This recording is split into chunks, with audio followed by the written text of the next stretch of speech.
के जो हमारा टॉपिक है दैट इज़ बेसिकली राउटिंग। हम देखेंगे लारावेल 8 में जो है वो राउटिंग आप किस तरह से परफॉर्म कर रहे होते हो। और मैं आपको बताऊं कि 8 में जो है ना वो अपडेट कर दी गई है राउटिंग। अपडेट से मुराद है मतलब थोड़ा सा सिंटेक्स चेंज कर दिया है राउटिंग का। 7 से थोड़ी सी डिफरेंट है राउटिंग 8 के अंदर। तो वो मैं आपको 3 मेथड्स आपको बताऊंगी और जो मेथड आपको आसान लगे आप उस मेथड को फॉलो कर सकते हैं और अपनी राउटिंग परफॉर्म कर सकते हैं। चलिए चलते हैं राउटिंग की तरफ। तो देखिए मैं इसकी डॉक्यूमेंटेशन पर हूँ और मैं बेसिक राउटिंग की तरफ जाती हूँ। और सबसे पहले मैं आपको ये क्लियर कर दूँ कि राउटिंग होती क्या है। देखिए राउटिंग को अगर इन सिंपल वर्ड में आपको बताऊँ तो एक यूज़र है वो यूआरएल के थ्रू रिक्वेस्ट करता है। जो भी पेज उसको ओपन करना है तो वो यूआरएल में टाइप करेगा भाई www.facebook.com या XYZ जो भी उसका रिक्वायर्ड उस जो चीज़ होगी उसको वो यूआरएल में टाइप करेगा। वो बेसिकली वो टाइप करना वो रिक्वेस्ट कर रहा है। उसके अगेंस्ट में उसको क्या रिस्पॉन्स मिलना है वो राउटिंग में हम डिसाइड कर चुके होते हैं कि हमें किस एक्शन मेथड के ऊपर कौन सा जो है वो व्यू ओपन करना है। तो ये चीज़ कहलाती है कि राउटिंग। आप बता रहे हो कि भाई इस अगर ये मेथड कॉल हो रहा है इसके अगेंस्ट में जो है ये वाला पेज ओपन होना चाहिए या ये वाला व्यू ओपन होना चाहिए, वो आपके पास राउटिंग कहलाती है। तो लारावेल 8 में राउटिंग कुछ इस तरह से आपको बताई गई है। देखें राउट बेसिकली क्या है, क्लास है। ठीक है, उसके बाद गेट एक स्टैटिक मेथड है और वो दो पैरामीटर आपसे ले रहा है। पहला पैरामीटर आपका वो पैटर्न है कि आप बता रहे हो कि यूआरएल पे क्या टाइप करे एक यूजर। और उसके बाद आपने ये बताया हुआ है कि क्या उसको मिलना चाहिए। ठीक है, तो मिलना मतलब क्या उसको रिस्पॉन्स में क्या मिलना चाहिए जो उसने रिक्वेस्ट की है। स्लैश ग्रेटिंग सपोज उसने अगर लिखा तो उसको उसके अगेंस्ट में हेलो वर्ल्ड मिलना चाहिए। तो ये जो ये फंक्शन है जो कि आपको एक एनोनिमस जिसका कोई नाम नहीं है, इसे आप क्लोजर कह सकते हो या फिर आप इसको कॉलबैक फंक्शन कह सकते हो। तो आप अगर कंक्लूड करो राउटिंग को तो ये कहलाएगी राउटिंग कि आपने बताया कि भाई किस रिक्वेस्ट पर क्या रिस्पॉन्स मिलना है। वो आप राउटिंग में डिसाइड कर चुके होते हो। एक डेवलपर राउटिंग में डिसाइड कर चुका होता है ये चीज़। ठीक है जी। तो हम बेसिक राउटिंग हम देखेंगे और मैं आपको प्रोजेक्ट की तरफ दिखाऊं तो हमने लास्ट टाइम ये प्रोजेक्ट जो है वो क्रिएट किया था और हमारे पास राउट्स का एक फोल्डर था। इसमें हमारे पास जितने भी वेब से रिलेटेड राउट मैंने आपको बताए थे कि web.php की फाइल में आप डिफाइन करते हो। और लारावेल 8 आपका, क्योंकि आप लारावेल 8 पे हम लोग जो है काम कर रहे हैं तो इसके अंदर एक इम्पॉर्टेंट अपडेट तो ये है कि भाई राउटिंग थोड़ी सी चेंज हुई है। वो मैं आपको दिखाऊंगी 7 और 8 में दोनों में फ़र्क आपको बता दूंगी कि क्या है। इसके अलावा आप जब कॉन्फ़िग में ऐप के अंदर आते हो तो ऐप में आपको जो है चीज़ मिलती है जो कि 7 में नहीं थी। 8 में आपको मॉडल्स का बिल्कुल सेपरेट फोल्डर दे दिया गया है जो कि ये है। इसमें आपके सारे मॉडल्स जा रहे होंगे। ठीक है जी, दो चीज़ें मैं आपको लारावेल 8 की बता चुकी हूँ। अब देखिए वेब से रिलेटेड मैंने कहा सारे राउट्स यहाँ पर होंगे। ठीक है, और 8 में जो है आपको जो इसका मेन पेज है वो भी थोड़ा सा चेंज किया गया है। मैं आपको अगर प्रोजेक्ट मैंने आपको लास्ट टाइम ओपन करना बताया था कि आप कैसे जो है प्रोजेक्ट को ओपन कर सकते हो। अच्छा, एक इंपॉर्टेंट चीज़ मैं आपको बता दूँ प्रोजेक्ट से रिलेटेड ही। मैंने सपोज प्रोजेक्ट को जो है वो एग्जीक्यूट करना है तो मैंने लिखा PHP आर्टिसन सर्व की कमांड। अच्छा, ये सर्व की कमांड कंट्रोल क्लिक कर कर मैं इस पर चली जाऊंगी इस लिंक पर और ये देखिए ये मेरा मेन पेज ओपन हो रहा है लारावेल 8 एप्लीकेशन का। अब देखिए मेरे पास हालांकि XAMPP की सर्विसेज जो है वो ऑफ है। मेरे पास ना तो मेरे पास ना तो अपाची चल रहा है ना ही मेरे पास MySQL स्टार्ट हुआ है। इसका मतलब क्या है कि आपकी एप्लीकेशन को लारावेल का जो ये प्रोजेक्ट है इसमें एक बिल्ट इन सर्वर प्रोवाइड किया गया है इसी के साथ। जो कि अगर डेटाबेस आपको चाहिए तब तो आपको पता है, तब तो आपको ये चीज़ें रिक्वायर्ड है, अपाची और MySQL आपको सर्विसेज ऑन करनी पड़ेगी। लेकिन अगर आपका डेटाबेस से कोई काम नहीं है तो इसका अपना सर्वर आपके पास एग्जीक्यूट हो रहा होगा, स्टार्ट हुआ हुआ है जैसे ये। और ये आपको एक पर्टिकुलर लिंक आपको प्रोवाइड कर देगा आपके प्रोजेक्ट का। उस लिंक के थ्रू आप अपने प्रोजेक्ट को एक्सेस कर सकते हो अनब्राउजर। ठीक है जी। अच्छा जी, अगर आपने बाहर आना है तो आप कंट्रोल C करके जो है वो बाहर आ सकते हो। लाइक अगर आपने कोई और कमांड एग्जीक्यूट करनी है, मॉडल बनाना है, कंट्रोलर बनाना है तो वो आप इजीली बना सकते हैं। राउट क्रिएट कर लेते हैं एक छोटा सा अपना। मैं जो राउट की क्लास यूज़ कर रही हूँ, गेट उसका स्टैटिक मेथड यूज़ कर रही हूँ, और यहाँ पर आकर मैं अपना यूआरएल पास कर रही हूँ। पहला जो मेरा बेसिकली पैटर्न पास कर रही हूँ कि मैं यूआरएल में क्या चीज़ पास करूँगी, मैंने कहा सैम्पल होगी। दूसरा जो मेरा आप कह रहे हो कि पैरामीटर है, उसमें मैं अपना क्लोजर फंक्शन डिफाइन कर रही हूँ, जो कि एक एनोनिमस मेथड है, जिसके थ्रू मैं एक रिटर्न कर रही हूँ व्यू, और व्यू मैं बनाऊंगी जो कि मैंने अभी नहीं बनाया, सैंपल के नाम का ही मेरा व्यू हो। अब ये व्यू जो है वो बेसिकली मुझे कहाँ पर बनाना है वो मैं आपको बताऊंगी कि आप जो है वो व्यू बनाओगे। देखें, आप यहाँ पर आते हो, web.php की फाइल में आपके सारे राउट्स होते हैं फॉर वेबसाइट, और आपने व्यू क्रिएट करना है। आप यहाँ पर आओगे, रिसोर्सेज के अंदर आपके पास एक अदद फोल्डर होता है व्यूज का, ठीक है। अभी welcome.blade.php का जो है हमारे पास एक व्यू, जो उसका मेन पेज प्रोजेक्ट का जो ओपन हो रहा है वो बेसिकली ये वाला है, ठीक है। यहीं पे मैं एक फाइल क्रिएट कर लेती हूँ। मैंने फाइल को नाम दिया सैम्पल, क्योंकि मैंने यहाँ पे देखें रिटर्न करा है व्यू सैम्पल के नाम का, और इसको जो आप सेव करोगे डॉट ब्लेड डॉट पीएचपी से सेव करोगे। ये क्या है डॉट ब्लेड डॉट पीएचपी, आप इतना समझ लें जैसे आपने एमवीसी पे अगर काम किया है, एसपी डॉट नेट एमवीसी पे, वहाँ पे रेजर सिंटेक्स होता था, यहाँ पे ब्लेड सिंटेक्स है। तो इसमें हम अपना व्यू को जो है वो डिफाइन करेंगे।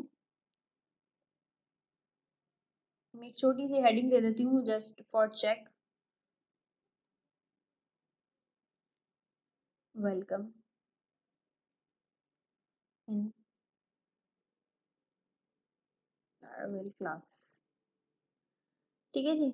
अब बेसिकली देखिए ये राउटिंग किस तरह से, मुझे यूआरएल पे इसको किस तरीके से एक्सेस करना है, मैं सैंपल लिखूंगी, उसके अगेंस्ट में मेरे पास ये वाला व्यू जो है रिटर्न होना चाहिए। अभी कोई कंट्रोलर नहीं है, अब सिंपल मैंने एक व्यू रिटर्न किया है। आप चाहें तो कोई स्ट्रिंग भी रिटर्न कर सकते हैं, उसके लिए आप यहाँ पर स्ट्रिंग में यहाँ पे वैल्यू पास कर सकते हैं, ठीक है जी। हम आते हैं अपने प्रोजेक्ट की तरफ। अब मुझे यहाँ पे पास करना है सैंपल, तो ये क्या करेगा, अच्छा जी, प्रोजेक्ट को जो है वो हम यहाँ से रन करवा देते हैं ताकि हम देखें ये आ गया। तो ये देखें, आप इस तरह से जो है राउटिंग परफॉर्म कर रहे हो। एक सिंपल सा व्यू आपने किस तरीके से जो है वो ओपन किया है, ये मैंने आपको बताया है। अब आप यहाँ पर आते हैं इसकी डॉक्यूमेंटेशन के अंदर, तो आपको मजीद व्यूज यहाँ पे मैं आपको बताऊंगी कि आप किस तरह से क्रिएट कर रहे हो। तो अच्छा, ये क्या है, अवेलेबल राउट मेथड्स आपको डिफाइन किए गए हैं। लाइक HTTP वर्ब्स कौन से, HTTP वर्ब्स आप लोग समझते होंगे कि जैसे ASP.NET MVC में हम जब क्रूड एप्लीकेशन या हम फॉर्म्स के साथ काम कर रहे होते थे, तो हम पोस्ट वाला मेथड भी जो है यूज कर रहे होते थे, गेट मेथड हम यूज करते थे। वहां पे दो मेथड हमारे पास होते थे, गेट और पोस्ट का। यहाँ पर आपके पास कुछ नए मेथड्स आपको मिलेंगे, लाइक गेट है, पोस्ट है, पुट है, पैच है, डिलीट है। अच्छा, ये मेथड आप लोगों के लिए एक नया मेथड होगा जो कि पुट है। यहाँ पर हम यूज़ करेंगे जब हम क्रूड एप्लीकेशन पे काम करेंगे, तो फॉर डेटा को अपडेट करने के लिए बेसिकली लारावेल के अंदर हम पुट मेथड को यूज़ कर रहे होते हैं। जो ज़्यादातर यूज़ होने वाले हैं आपको पता है, नॉर्मली डिफरेंट लैंग्वेजेस के अंदर गेट और पोस्ट होता है। जब आपको डेटा को अपडेट करना हो, जब डेटा फैच करना हो, तो आप गेट यूज़ कर रहे होते हो। कोई डेटा को अपडेट करना हो और वो रिफ्लेक्ट करना हो डेटाबेस के अंदर, तो वहाँ पर आप पोस्ट मेथड को यूज़ कर रहे हो। तो यहाँ पर जब हम अपडेट करेंगे डेटा को, तो वहाँ पर हम पुट मेथड यूज़ करेंगे, वो भी हम आगे चल के देखेंगे। और डिलीट फॉर डिलीट पर्पस के लिए है हमारे पास। और यहाँ पे राउटिंग का कुछ इस तरीके से पैटर्न डिफाइन किया गया है। यहाँ पे गेट की जगह पे मैच यूज किया गया है। मैच बेसिकली क्या करेगा, एरे में आपने HTTP वर्ब पास कर दिए कि वो मैच करेगा, गेट है या पोस्ट है उसके अकॉर्डिंगली वो काम कर रहा होगा। इसके अलावा हमारे पास जो है एनी से मुराद है कि कोई भी मेथड के साथ ये चलेगा, गेट के साथ भी और पोस्ट के साथ भी। वैसे ये दोनों इतने ज़्यादा यूज़ नहीं हो रहे होते हैं, हम इन्हीं वर्ब्स को यूज़ करते हुए गेट और पोस्ट और पुट और पैच वगैरह को यूज़ करते हुए जो है अपना काम परफॉर्म कर रहे होते हैं, जो भी हमने काम करना होता है। CSRF हम आगे चल के देखेंगे बाकायदा, इसका मैं एक अलग लेक्चर रेडी करूँगी इंशाल्लाह, कि उस पर हम बात करेंगे CSRF प्रोडक्शन यहाँ पे क्या काम कर रही होती है। अच्छा जी, इसके अलावा जो है वो आप देख लें, आपके जो काम की चीज़ है ये देख लें। ये कह रहे हैं कि राउट, और राउट के साथ यहाँ पे व्यू यूज़ किया, और व्यू के अंदर इन्होंने डायरेक्टली जो है वो URI पास किया है, कोई क्लोजर फंक्शन नहीं यूज़ किया। तो ऐसे भी जो है वो कह रहे हैं कि आप इस तरह से भी जो है वो अपने व्यू को रिटर्न कर सकते हो, ठीक है। तो अगर यही वाला व्यू मुझे ओपन करना है, सपोज ये वाला, तो मैं किस तरह से करूँगी, यहाँ पे राउट, अब मैं क्लोजर नहीं यूज़ करी बल्कि मैं सिंपल व्यू को कॉल कर रही हूँ। तो मैंने यहाँ पर व्यू लिखा और मैंने URI में बता दिया कि भाई URI में सपोज सैंपल होगा, और मेरे व्यू का नाम क्या है वो मैं यहाँ पर पास कर दूंगी, मेरा व्यू है सैंपल के नाम का। ठीक है, तो वो इस तरह से भी जब आपको रिटर्न करना हो व्यू तो आप इस तरह से इसको भी देखें, वही रिजल्ट आ रहा है, सेम रिजल्ट आ रहा है इस तरह से भी।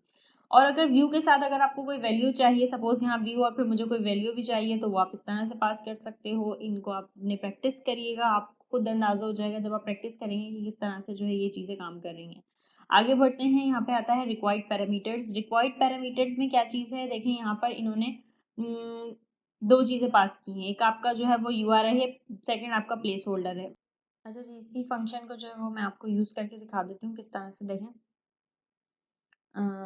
यहाँ पे दिया हुआ है कि मुझे URI में यूज़र पास करना होगा और यूज़र जो है वो साथ साथ उसके ID भी पास करनी पड़ेगी, जो मैंने एज अ प्लेस होल्डर यहाँ पे पास किया हुआ है। किस तरीके से आप यहाँ पर आओगे, आपने URI में पास किया यूज़र। अगर आप खाली यूज़र पास करोगे क्योंकि आईडी जो है वो रिक्वायर्ड पैरामीटर्स है, तो आपके पास 404 का एरर आएगा, तो आपको यहाँ पे आईडी भी पास करनी है। सपोज मैंने आईडी ये पास कर दी, तो यहाँ देखें रिटर्न में उसने यूज़र आईडी दे दी मुझे 10, ठीक है, क्योंकि मैंने यहाँ पे यही रिटर्न करवाई हुई है। आप एक से ज़्यादा जो है वो रिक्वायर्ड पैरामीटर्स दे सकते हो, लाइक मैंने यहाँ पे दे दिया नेम, ठीक है। तो डिपेंड ऑन योर रिक्वायरमेंट्स कि आपको क्या चाहिए, और मैंने यहाँ पे भी रिटर्न करवा दिया सपोज डॉलर नेम। अब ये दो चीज़ें मेरी जो है वो रिक्वायर्ड हो गई हैं, आईडी प्लस नेम, ठीक है। तो मुझे दो चीज़ें यहाँ पे पास करनी पड़ेंगी, आईडी पास करनी पड़ेगी और मुझे इस तरह से नेम पास करना पड़ेगा। ये देखें दोनों चीज़ें मुझे रिटर्न हो रही हैं यहाँ पर। तो आप ऐसा भी कर सकते हो कि आपने दोनों चीज़ों को मैंडेटरी कर दिया, और आपके पास एक और चीज़ होती है यहाँ पर, अगर आप चाहते हो कि मेरी ये जो है वो मैंडेटरी ना हो बल्कि यहाँ पे नल में पास कर दूँ, ऑप्शनल पैरामीटर। मैंने कहा सपोज आईडी को मैं जो हूँ वो मैंडेटरी रख रही हूँ और नेम को मैं ऑप्शनल कर रही हूँ, तो मैं यहाँ पर क्वेश्चन मार्क जो है वो असाइन कर सकती हूँ इस प्लेस होल्डर के साथ, ठीक है। मैंने यहाँ पे प्लेस होल्डर के साथ क्वेश्चन मार्क दे दिया, इसका मतलब है कि ये ऑप्शनल पैरामीटर है कि आपकी मर्जी है कि आप पास करें या ना करें। लेकिन अगर ऑप्शनल पैरामीटर है तो आपको यहाँ पे बताना पड़ेगा सपोज कि ये नल भी पास हो सकती है, अगर कुछ पास नहीं हो रहा तो नल उसको एक्सेप्ट करना है। तो मैंने यहाँ पर आकर दे दिया dollar name equal to null, ठीक है। अब मैं यहाँ पर अगर इसको एक्सेस करती हूँ तो मुझे अब मैंडेटरी नहीं है कि मैं आईडी भी पास करूँ, वो नेम भी पास करूँ, क्योंकि नेम को मैंने ऑप्शनल रख दिया, और अगर मैं नेम पास करूँगी तो वो मैं यहाँ पर इस तरह से पास कर सकती हूँ, ठीक है। तो वो नल भी उसको एक्सेप्ट करेगा, ठीक है जी। तो इस तरीके से आप जो है वो इसको यूज़ कर सकते हो। और आगे बढ़ते हैं, हमारे पास रेगुलर एक्सप्रेशन। रेगुलर एक्सप्रेशन जो कंस्ट्रेंट्स हैं आपके पास, उनको आप कैसे यूज़ कर सकते हो, लाइक मैंने कहा कि नेम या आईडी जो है वो 0 से स्टार्ट हो और 9 तक जो वो नंबर्स एक्सेप्ट कर रही हो, तो मैं इस तरह से जो है वो आईडी के लिए यहाँ पर ये चीज़ पास कर सकती हूँ, ठीक है। अब देखें क्या होगा कि आईडी अगर मैं कोई नंबर पास कर रही हूँ तो वो एक्सेप्ट नहीं करेगा। स्लैश करके यहाँ पे मैंने कोई करेक्टर सपोज पास कर दिए, तो वो एक्सेप्ट नहीं कर रहा क्योंकि उसको आईडी नंबर्स चाहिए 1 से लेके 10 तक की, कोई भी नंबर को एक्सेप्ट करेगा। देखिए यहाँ पे 10 पास किया तो उसने उसको एक्सेप्ट कर लिया। तो इस तरीके से डिफरेंट तरीके से आप रेगुलर एक्सप्रेशन को यूज़ कर सकते हो, नेम के लिए यूज़ कर सकते हो, आईडी नेम दोनों को किस तरह से एक साथ यूज़ करना है तो वो आप इस तरह से पास कर सकते हो, ठीक है जी। और आगे हम बढ़ते हैं तो हमारे पास नेम राउट्स, ये हमारे बड़े काम की चीज़ है जिसे हम आगे चलकर भी यूज़ करेंगे। ये किस लिए यूज़ होता है, ये ज़्यादातर जो यूज़ होने वाला होता है रीडायरेक्शन पर्पस के लिए हम इसको नेम राउट्स को यूज़ कर रहे होते हैं। आप कह सकते हो कि आपका बहुत बड़ा जो है वो पैटर्न बन रहा है, जैसे यहाँ पे एक पैटर्न बन रहा है जो थोड़ा लंबा बन रहा है पैटर्न, तो मैं चाहती हूँ कि मैं उसको एक नाम असाइन कर दूँ।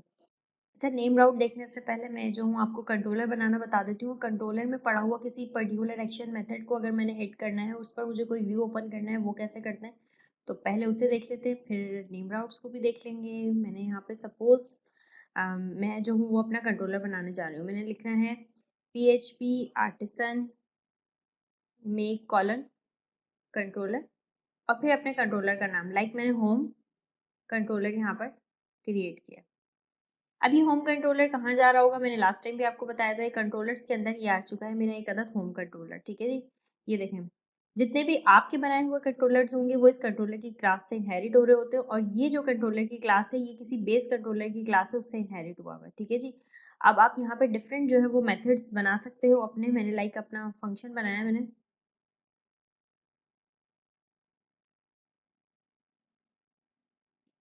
इंडेक्स के नाम का मैंने एक अदद मेथड बनाया है जो कि मुझे रिटर्न कर रहा है एक अदद व्यू। और सपोज वो मुझे व्यू इस तरह से रिटर्न कर रहा है कि होम का एक फोल्डर है उसमें पड़ा हुआ इंडेक्स का व्यू है। अब ये व्यू मुझे बनाना पड़ेगा। देखें मैं क्या करती हूँ, मैं जो भी कंट्रोलर्स होते हैं जैसे होम कंट्रोलर है तो मैं व्यूज़ के अंदर जाकर होम का पहले एक फोल्डर क्रिएट कर लूँगी। फिर उससे रिलेटेड जितने भी व्यूज़ होंगे, लाइक अगर इंडेक्स का व्यू मुझे यहाँ पे क्रिएट करना है तो मैं यहाँ पर इस तरह से क्रिएट कर लूँगी index dot blade dot PHP के साथ।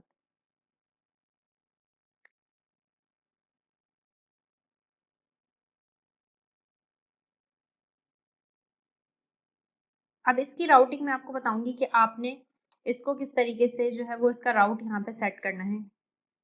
आप आओगे यहाँ पर, आप लिखोगे राउट की क्लास और गेट का मेथड यूज करेंगे आप। ठीक है, सबसे पहला पैटर्न वही होगा आपका, लाइक मैंने कहा इंडेक्स में लिखूंगी अपने यूआरएल पर। अब मुझे क्या जो है वो मिलना चाहिए। अच्छा जी, लारावेल 8 में जो है वो मैंने आपको बताया कि 3 तरीकों से आप राउटिंग मैं आपको बताऊंगी। आपको जो मेथड आसान लगे आप वो मेथड जो है वो फॉलो करिएगा।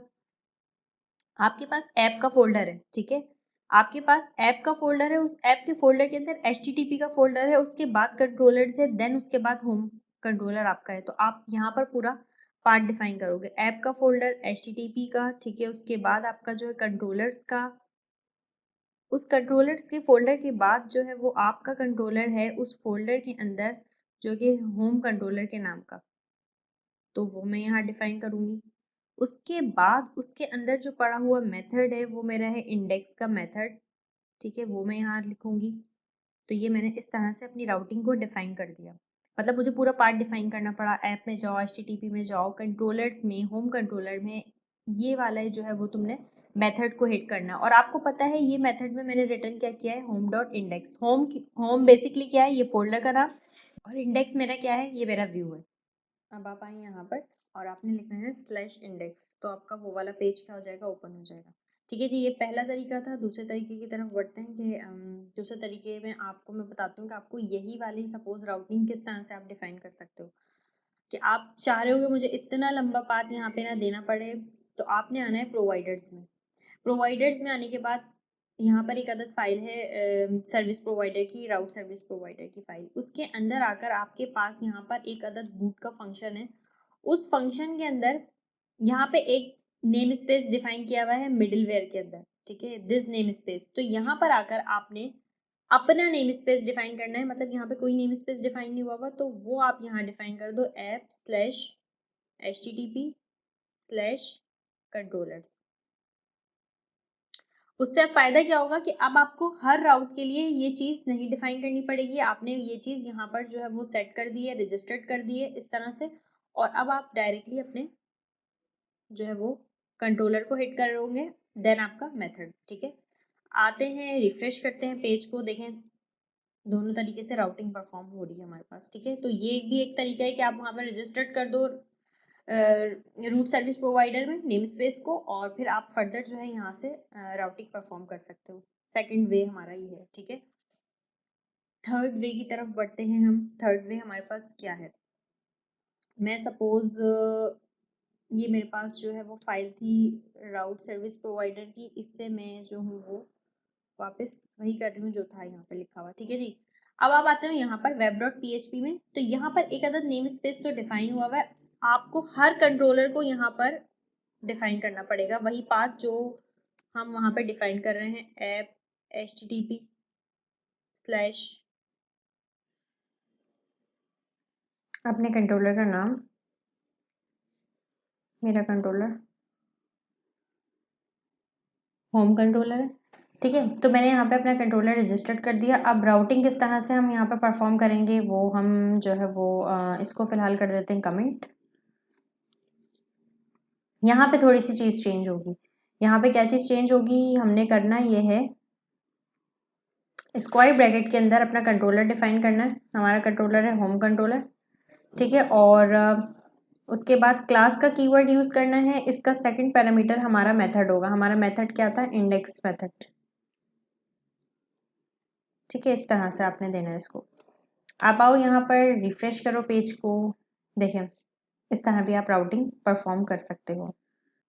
अच्छा, नेम राउट्स की हम एग्जांपल देख लेते हैं। हमारी ये चीज़ रह गई है कि लाइक अगर हमारे पास यहाँ पे पैटर्न ये दिया हुआ है और हमने इसको नेम या असाइन कर दिया और हमें किसी पर्टिकुलर जो है वो रीडायरेक्ट करना हो राउट पे, तो हम यहाँ पे नेम राउट्स को इस तरह से यूज़ कर सकते हैं, क्योंकि आपका पैटर्न बड़ा भी हो सकता है, इससे बड़ा भी हो सकता है, ठीक है। तो आप उसको एक नाम दे देते हो तो उससे आपको आसानी हो जाती है। इस तरह से आपने सपोज इससे बड़ा भी आपका पैटर्न जा सकता है। तो हम एक छोटी सी एग्जांपल देख लेते हैं, तो ताकि आपको मज़ीद क्लियर हो जाए। मैं अपने कंट्रोलर के अंदर आकर मैंने एक अदद फंक्शन क्रिएट किया। मैंने उस फंक्शन को जो है वो नाम असाइन कर दिया std का, और एक पैरामीटर पास कर दिया ये, ठीक है। और यहाँ पर आकर मैंने कंडीशन बना दी, मैंने कहा सपोज इफ नेम में पड़ी हुई वैल्यू अगर अली के इक्वल होती है तो उसे कौन सा रिटर्न करना है तुमने व्यू। सपोज मैंने कहा यहाँ पे होम डॉट कॉन्टैक्ट का व्यू मुझे रिटर्न कर दो। ये व्यू मुझे अभी बनाना पड़ेगा, मेरे पास बना हुआ नहीं है, ठीक है। एज वाले पार्ट में आते हैं। तो एज में मैंने बताना है कि अगर अली ना पास हो रहा हो तो क्या हो, रिटर्न रीडायरेक्ट टू राउट हमने यहाँ पे दिया, और यहाँ पे नेम पास कर देंगे, वो जो नेम मैंने इस तरह करके यहाँ पे इसको डिफाइन किया, ठीक है जी। अच्छा, ये हो गया हमारे पास। अब हमने इसके लिए राउट भी बनाना है, क्योंकि हमारे पास दूसरा एक्शन मेथड है जो है std के नाम का। इसके लिए राउट हम क्रिएट कर लेते हैं यहाँ पर।